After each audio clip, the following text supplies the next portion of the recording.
जय श्री राम।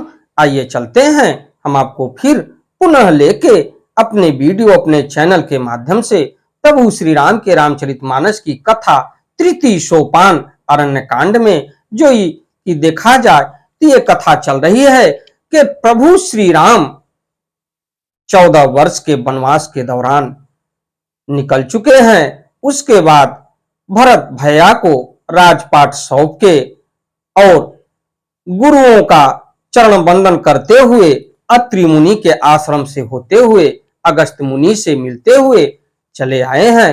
प्रभु दंडका वन में अपनी पर्णकुटी पंचवटी बना के तो पंचवटी में 4 दिन 5 दिन और कुछ दिन बीता प्रभु श्री राम और लक्ष्मण के बीच के भैया लक्ष्मण ने प्रभु श्री राम से पूछे कि प्रभु धर्म और अधर्म क्या है। तो इस कथा को कहते कहते कुछ दिन बीत गया। उसके बाद देखा जाए तो पंचवटी कुटी के आसपास विचरण करने वाली सुपुनखा नामक राक्षसी, जो कि उसका नख सूप के समान था और शरीर पर्वत के समान था और वो त्रिलोक विजयी रावण की बहन थी, तो वो अपने काम विह्वल में देखा प्रभु श्री राम और लक्ष्मण को, तो विवाह का प्रस्ताव लेके उनको प्रेरित किया कि प्रभु आप इतने सुंदर कौन हैं और विधाता ने हमारी आपकी जोड़ी हमारे लिए ही बनाई है। तो कभी प्रभु श्री राम के पास तो कभी लक्ष्मण भैया के पास, लेकिन लक्ष्मण भैया ने कहा कि अरे सुंदरी, तुम दासी बन के क्या करोगी, क्योंकि मैं तो प्रभु श्री राम का एक छोटा सा दास हूं, तो हमारे साथ विवाह करोगी तो दासी बन के ही रहोगी और जीवन बीत जाएगा सेवकाएं करते करते। इसलिए प्रभु का चरण पकड़ो और उन्हीं से अपना विवाह करो, हम तो एक दास हैं। तो अपमानजनक बातों को वो सुनते सुनते अंत समय में वो झपटी माता सीता के ऊपर। तो भैया लक्ष्मण ने उसकी नाक और कान दोनों काट के चुनौती दिए। तो ये देखा जाए तो सर्वप्रथम नाक कान कटने के बाद वहां से निकलने के बाद अपने प्रिय भाई खर और दूषण के पास पहुंची कि आपके वन में और आपके जगह पर और आपके स्थान पर ऐसे 2 मानव आए हैं जो हमारी नाक और कान काट लिए और आपका भी भय उनको नहीं है। तो ये भाइयों को उसने उकसाया खर और दूषण को। तो खर दूषण भी बड़े मायावी और माया विद्या में निपुण थे और खर दूषण को देखा जाए तो रावण के भाई थे, लेकिन खर दूषण सौतेले भाई थे रावण के। तो इस हिसाब से सुंदरी सुन मैं उन कर दासा, ये प्रभु से भैया लक्ष्मण उस सुपुनखा से कह रहे हैं कि सुंदरी सुन मैं उनकर दासा, पराधीन नहीं तोर सुपासा, प्रभु समर्थ कौशलपुर राजा, जो कुछ करे उन्हें सब छाजा। तो ये समझाए, लेकिन समझाने के बाद भी उसको एहसास नहीं हुआ, क्योंकि वो कामातुर होके काम विह्वल थी। तो इस कथा को मैं आपको आगे ले चलता हूं कि खरदूषण और प्रभु श्री राम के बीच कैसा युद्ध होता है और एक ही बार में खर और दूषण की पूरी सेनाओं का प्रभु श्री राम ने नाश कर दिया, यानी दंडक रण को राक्षसों से निष्कंटक कर दिया। तो इससे पहले विघ्नों को हरने वाले भगवान गणेश और विद्या की प्रदायिनी मां सरस्वती के श्री चरणों में शीश नवाते हुए विनम्र निवेदन करूंगा कि हमारे देश संसार में जहां भी प्रभु श्री राम के रामचरितमानस की कथा हो रही हो, उसे संपन्न करने में अपना पूर्ण योगदान दें। उसके साथ साथ हमारे ऊपर भी अपनी कृपा बनाए रखें कि मैं अपने मुखार बिंदु से प्रभु श्री राम के जो भी भक्त हैं उनके चरणों में समर्पित वाले हैं, उनके तक इस कथा को पहुंचाने का पूर्ण प्रयास करूं और वो इस कथा को सुन के अपने पुण्य के भागी बने। तो जहां तक हो सके हमारे चैनल के माध्यम से ये कथा आप तक पहुंचती है और इस कथा को आप देखिए और लाइक और सब्सक्राइब करना न भूलिए, क्योंकि जो भी नोटिफिकेशन होगा वो आप तक शीघ्र पहुंचेगा। तो आइए चलते हैं हम आपको प्रभु श्री राम के रामचरितमानस की कथा तृतीय सोपान अरण्य कांड में ओम श्री गणेशाय नमः, ओम श्री जानकी वल्लभो विजयते। असगुण अमित होई भयकारी, गनहि न मृत्यु विवश सब झारी। गरजहि तरजहि मगन उड़ाही, देख कटुक भट अति हर्षाई। तो अनगिनत भयंकर असगुण हो रहे हैं, परंतु मृत्यु के बस होने के कारण वे सब के सब उनको कुछ गिनते ही नहीं।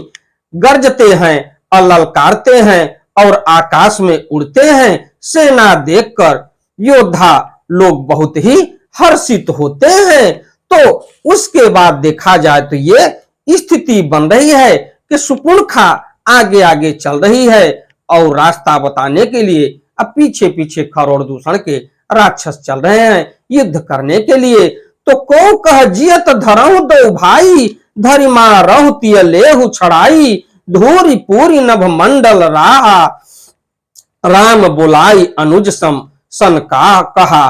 कोई कहता है दोनों भाइयों को जीता ही पकड़ लो, पकड़कर मार डालो और स्त्री को छीन लो। आकाश मंडल धूल से भर गया। तब श्री राम जी ने लक्ष्मण जी को बुलाकर उनसे कहा, लय जानकी ही जाहु गिरिन कंदर, आवा निश्चर कटुक भयंकर। रहे सजग सुनि प्रभु कै बानी, चले सहित श्री सर धनु पानी। तो राक्षसों की भयानक सेना आ गई। जानकी जी को लेकर तुम पर्वत की कंदरा में चले जाओ, सावधान रहना। प्रभु श्री रामचंद्र जी के वचन सुनकर लक्ष्मण जी हाथ में धनुष बाण लिए श्री सीता जी सहित चले। देखि राम रिपुदल चली आवा, बिहसी कठिन को दंड चढ़ावा। शत्रुओं की सेना समीप चली आई। यह देखकर श्री राम जी ने हंसकर कठिन धनुष को चढ़ाया। तो इसके बाद थोड़े से छंद में मैं आपको ले चलता हूं।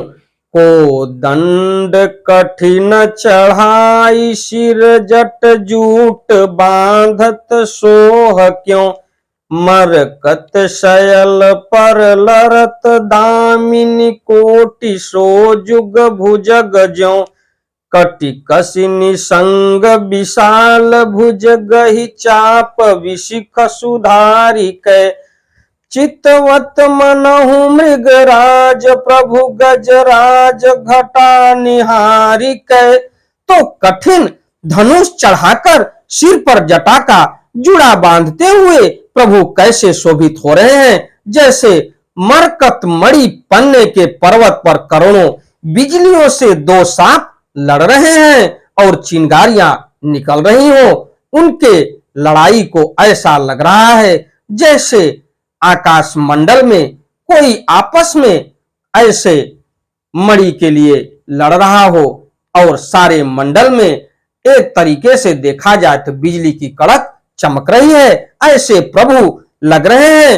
और कमर में तरकस कस के विशाल भुजाओं में धनुष लेकर और बाण सुधार कर प्रभु श्री रामचंद्र जी राक्षसों की ओर देख रहे हैं। मानो मत वाले हाथियों के समूह को आता देखकर सिंह उनकी ओर ताक रहा हो, क्योंकि एके नापिति सुपुत्रेण सिंह सौपिति निर्भयम, सवयः दशभी पुत्रैः भारम बहित्रासभी। सिंह को एक पुत्र होने के बाद भी वो जंगल में स्वच्छंद विचरण करता है, लेकिन गदही को 10 पुत्र होने के बाद भी उसको भय रहता है कि कहीं हमारे बच्चे को कोई शेर खा न जाए। इसी प्रकार से एक तरफ शेर और एक तरफ गीदड़ ऐसे महसूस हो रहा है।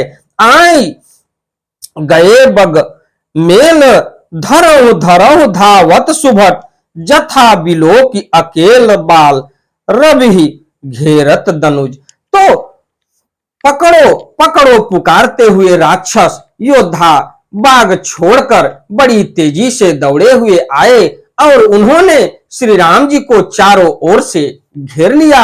जैसे बाल सूर्य उदय कालीन सूर्य को अकेला देखकर मनदेह नामक दैत्य घेर लेते हैं। प्रभु बिलोक सर सकहि न डारी, थकित भई रजनी चरधारी। सचिव बोली बोले खरदूषण, यह को नृप बालक नरभूषण।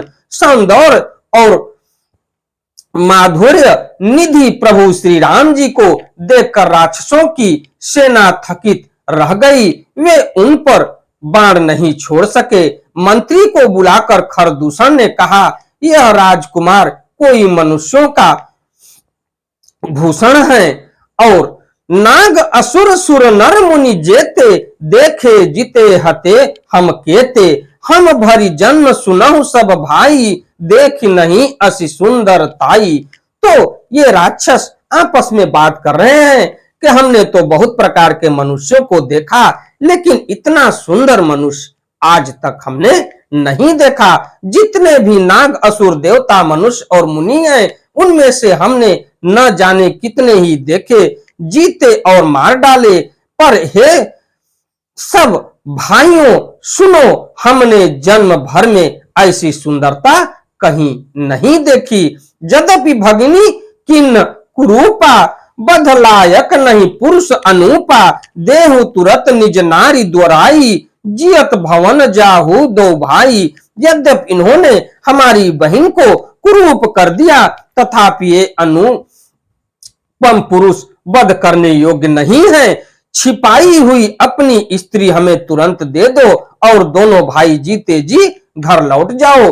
तो देखिए, ये राक्षसों की प्रवृत्ति है, सुरा और सुंदरी।